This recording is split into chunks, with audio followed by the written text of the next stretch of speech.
Montaigu, cette saison, il est bizarre. Bon, déjà, on pose le contexte. Cette saison, le méchant, c'est pas Midas. Parce qu'il y en a beaucoup qui pensent que c'est Midas. Non, non, non. Le méchant, cette saison, c'est l'ordre. Le boss de l'ordre, c'est Valeria, donc qui est le palier 100 de la saison, donc dans le pass de combat. Et de l'autre côté, on a les gentils, c'est les subversifs. Et qui fait partie des subversifs, on a Hop. Et Valeria et Hop, elles sont sœurs. Mais elles sont ennemies, en fait. Elles sont pas alliées. Et en fait, juste en dessous de la boss Valeria, en dessous, on a Montaigu. Mais il est bizarre. Il vous fait pas penser à Midas. On va en parler aujourd'hui les gars, donc installez-vous bien confortablement les gars, bienvenue à tous dans cette nouvelle vidéo, j'espère qu'elle va vous faire plaisir, elle est vraiment cool cette vidéo, vraiment incroyable. Donc avant toute chose on va remercier celui qui a utilisé le code créateur en dernier, donc merci à Layan FR qui a régalé avec le code Nanas et il a dit merci Nanas, grâce à ton live sur la map The Final j'ai pu acheter un skin, franchement t'es le boss, incroyable ta map, merci beaucoup frérot, et on remerciera les autres à la fin de la vidéo. Si on compare Midas et Montaigu de manière vraiment basique, déjà on se rend compte qu'il y a des similitudes. Déjà Montaigu il a les yeux vairons, en fait ses yeux ne sont pas de la même couleur, c'est très rare, ça existe d'ailleurs dans la vraie vie, vous pouvez croiser des gens qui ont les yeux vairons, donc ils ont un œil de différentes couleurs, et en fait lui, Montaigu, il a ça, il a cette particularité, et en fait le truc c'est que non seulement il a les yeux vairons, mais en plus, il a une sorte de cicatrice, enfin plutôt, voilà, là, et en fait du coup, c'est pas exactement la même cicatrice que Midas, Midas c'est vraiment une grosse cicatrice, mais quand même, il a une marque, voilà, il a une marque au niveau du sourcil, et en fait du coup, ça fait un petit point commun avec Midas, puisqu'en fait Midas, il a pas les yeux de la même couleur, puisqu'il lui manque un œil, donc il a un œil en vert, et en plus il a une marque.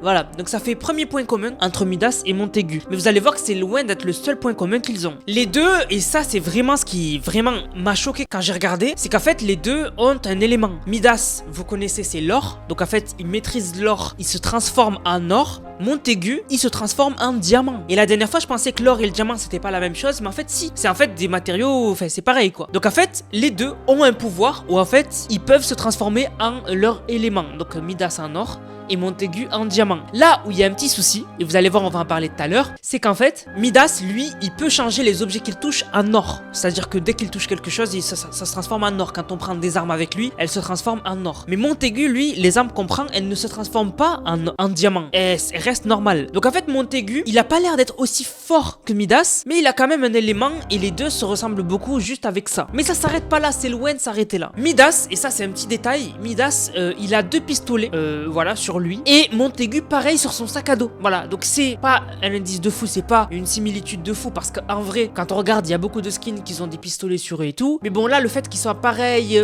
pas pareil mais qu'ils soient agencés de la même manière, qu'en mode ils soient tous les deux comme ça, bah en fait ça m'a fait penser que les deux ça faisait un tout petit point en plus entre les deux, c'est pour ça que je le rajoute. Mais c'est là où ça devient incroyable, donc accrochez-vous. Voilà, si vous êtes accroché, on peut y aller. Midas, il a des tatouages qui prédisaient le futur. Pour ceux qui le savent pas, ça c'était vraiment pour ceux qui ont connu le chapitre 2 saison 2. D'ailleurs, n'hésitez pas à me dire dans les commentaires si vous étiez déjà en train de jouer à Fortnite à l'époque du chapitre 2 saison 2. Mais en tout cas, c'est cette époque-là où tout le monde m'a connu. Enfin, beaucoup de gens m'ont connu. Et en fait, Midas, ses tatouages prédisaient son futur. Je vous donne un exemple. Par exemple, il a un tatouage d'un nuage avec des éclairs. Ça teasait bien évidemment l'événement, le dispositif. Donc l'événement de Midas, où en gros, il a essayé de casser la tempête. Et d'ailleurs, il a réussi à un moment donné, puisqu'il n'y avait plus de tempête. Et après, Lio, comme ils avaient plus la tempête parce que Midas l'avait cassé, ils ont remplacer la tempête qu'on connaît avec la tempête en eau. C'est pour ça qu'après l'événement de Midas, il n'y avait plus la tempête normale mais une tempête d'eau. C'était en attendant que l'Institut Onirique répare la tempête de base que Midas avait cassée. Mais du coup, en fait, il avait réussi et l'événement, il y avait des nuages, il y avait des éclairs. Donc ça s'attisait. En fait, son tatouage montrait le futur de son événement. C'est pas le seul. Il a un autre tatouage Midas qui est un requin. J'ai pas besoin de vous faire de dessin. Le requin, c'est celui qui a attaqué Midas juste après qu'il ait fait son event. On l'avait vu tous dans le trailer cinématique du chapitre 2 saison 3. Et en fait, du coup, comme vous le voyez, avec ces deux exemples, les tatouages de Midas prédisaient le futur. Voilà, en fait, Fortnite, ils aiment bien mettre des petits indices sur le futur. Mais il y a un tatouage, on n'a jamais compris c'était quoi, c'est celui-là. Voilà,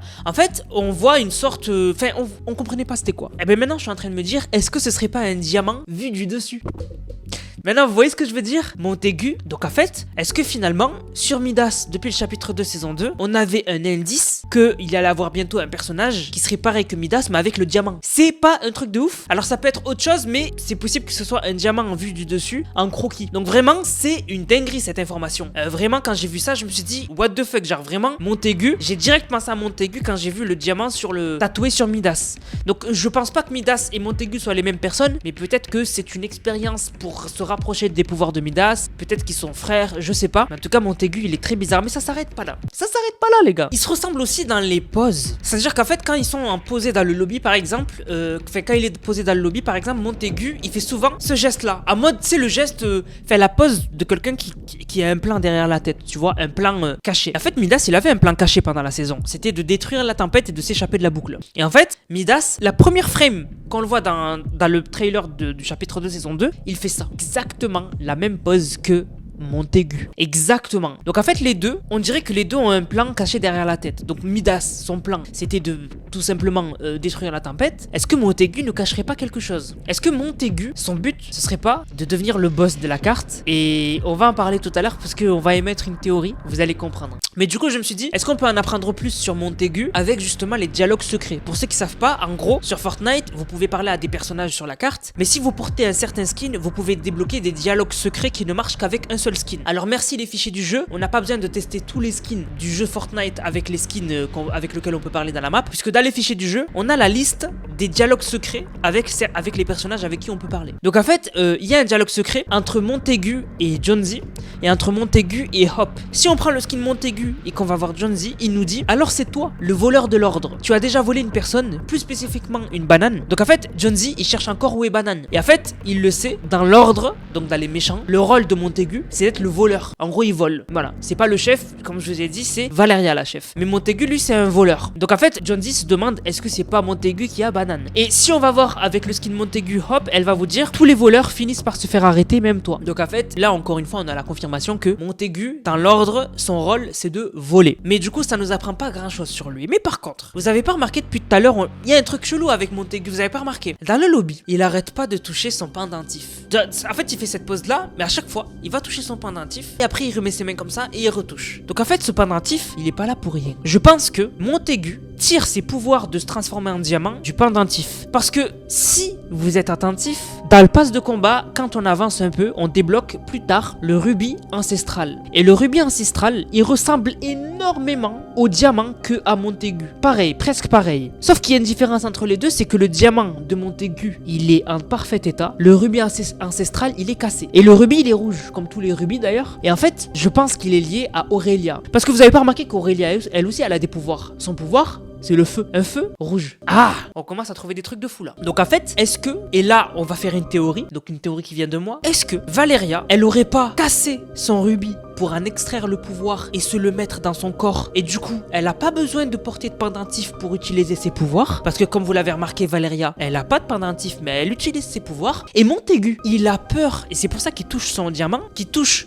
son pendentif, parce qu'il a besoin du pendentif pour utiliser ses pouvoirs. Et en fait, c'est pour ça que le pendentif de Montaigu n'est pas cassé. Parce qu'en fait, je pense que si Montaigu enlève son pendentif, il ne peut plus utiliser ses pouvoirs. Donc en fait, je pense que Valeria a trouvé deux rubis, a trouvé deux pendentifs, l'ancestral et le diamant. Elle a donné le diamant à son bras droit, Montaigu, pour qu'il ait des pouvoirs. Et elle, carrément, elle s'est insufflé le pouvoir de son diamant à l'intérieur d'elle, enfin de son rubis. Et c'est pour ça qu'elle a ses pouvoirs. Donc moi, c'est ma théorie sur Montaigu et sur Valeria. Et d'ailleurs, sur le rubis ancestral, dans la description, on nous dit que ça vient de la collection de Valeria. Donc en fait, Valeria, elle sait maîtriser des pouvoirs et elle a une collection où en fait elle a des objets incroyables. Et ça tease un peu ce que fait Valeria dans son écran de chargement, parce qu'on voit qu'elle s'intéresse à un objet qu'elle convoite et qu'elle veut sûrement rajouter à sa collection, mais un objet qui sûrement va causer le bordel sur la carte. Donc voilà, les similitudes entre Midas et Montaigu, elles sont très bizarres. Voilà, Montaigu et Midas, pour moi, ils ont clairement un lien. N'hésitez pas à me dire ce que vous en pensez dans les commentaires. Et cette fin de vidéo, les gars, vous l'avez vu, on a teasé Valeria. Donc ça tease une prochaine vidéo que je vous ferai sur Valeria, parce que Valeria, il se peut que ce soit à cause d'elle que la saison 2 commence et que la saison 2 soit un bordel. Donc les gars, on va remercier maintenant ceux qui ont utilisé le code Nanas dans la boutique. Donc je vous rappelle les gars, vous utilisez le code Nanas, et bien vous avez une dédicace en vidéo, et il faut m'envoyer la vidéo sur Discord. Voilà, vous avez mon serveur Discord dans la description, n'hésitez pas à rejoindre. Vous m'envoyez la vidéo sur mon serveur Discord et vous avez une dédicace en vidéo. Donc ne vous trompez pas, le code Nanas, c'est comme la chaîne YouTube, il n'y a pas de X, c'est Nanas, N-A-N-A-2-S. Merci à tous ceux qui l'utilisent. Et d'ailleurs, merci à Sans Super qui qui